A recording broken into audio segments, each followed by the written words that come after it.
One of the enduring criticisms of Roman Catholicism is its use of religious imagery and statues, with opponents often citing the commandment against idolatry found in Exodus 20:4-5. You shall not make for yourself a carved image or any likeness of anything that is in heaven above, or that is on the earth beneath, or that is in the water under the earth. You shall not bow down to them or serve them. On the surface, this prohibition appears to categorically condemn any use of images or statues in worship. However, a closer examination of Scripture and tradition reveals a more nuanced understanding consistent with Catholic practice.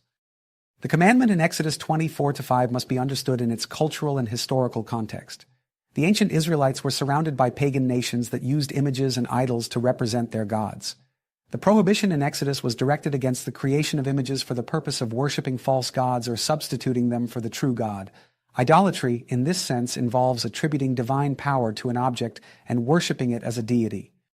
Interestingly, the same God who commanded the prohibition against idolatry also instructed the Israelites to create certain sacred images for worship and religious purposes. The bronze serpent. In Numbers 21:8-9, God commands Moses to create a bronze serpent and set it on a pole so that anyone bitten by a serpent could look at it and be healed. This demonstrates that a physical object could serve as a means of God's grace and healing without being an idol. The Ark of the Covenant. God gives detailed instructions for the construction of the ark in Exodus 25:10-22. The ark was to be adorned with gold and feature 2 cherubim made of hammered gold on its cover. These angelic figures were explicitly intended to represent God's heavenly presence. Notably, the Israelites did not worship the ark or the cherubim. Rather, these served as a tangible sign of God's covenant with his people. The temple imagery, Solomon's temple, built under divine guidance, was richly decorated with carvings of cherubim, palm trees, and open flowers, as found in 1 Kings 6:23-29. These artistic depictions were not idols, but symbols of God's glory and the beauty of creation, enhancing the worship experience. These examples demonstrate that the use of sacred imagery is not inherently idolatrous.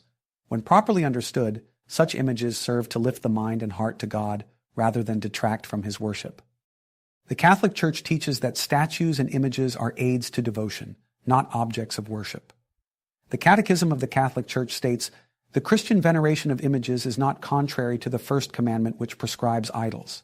Indeed, the honor rendered to an image passes to its prototype, and whoever venerates an image venerates the person portrayed in it." Images and statues serve catechetical purposes by visually teaching biblical stories and the lives of the saints, particularly in times and places where literacy rates were low.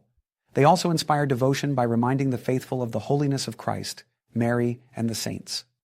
The incarnation of Christ is central to the Catholic defense of sacred imagery. By taking on human flesh, God sanctified the material world and made himself visible. As St. John of Damascus argued in the 8th century during the iconoclastic controversy, in former times, God, who is without form or body, could never be depicted. But now that he has made himself visible in the flesh and has lived among men, I can make an image of what I have seen of God.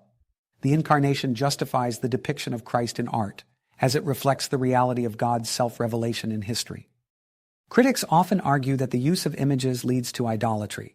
The Church acknowledges this risk, but emphasizes proper catechesis to ensure that images are used appropriately, as reminders of the divine and not as objects of worship. Some claim that early Christians avoided imagery altogether. While it is true that early Christians were cautious about images due to the risk of persecution and association with pagan idolatry, archaeological evidence such as the frescoes in the catacombs of Rome shows that Christians used symbolic art, including depictions of Christ as the Good Shepherd and biblical scenes. The Catholic use of imagery and statues is deeply rooted in biblical precedent and theological reflection. Far from violating the commandment against idolatry, these sacred objects enrich the spiritual lives of the faithful by pointing to the realities they represent. Just as the bronze serpent and the Ark of the Covenant were tangible signs of God's presence and action, Catholic statues and images serve as reminders of God's grace and the communion of saints. When properly understood and used, they draw the faithful closer to the heart of God.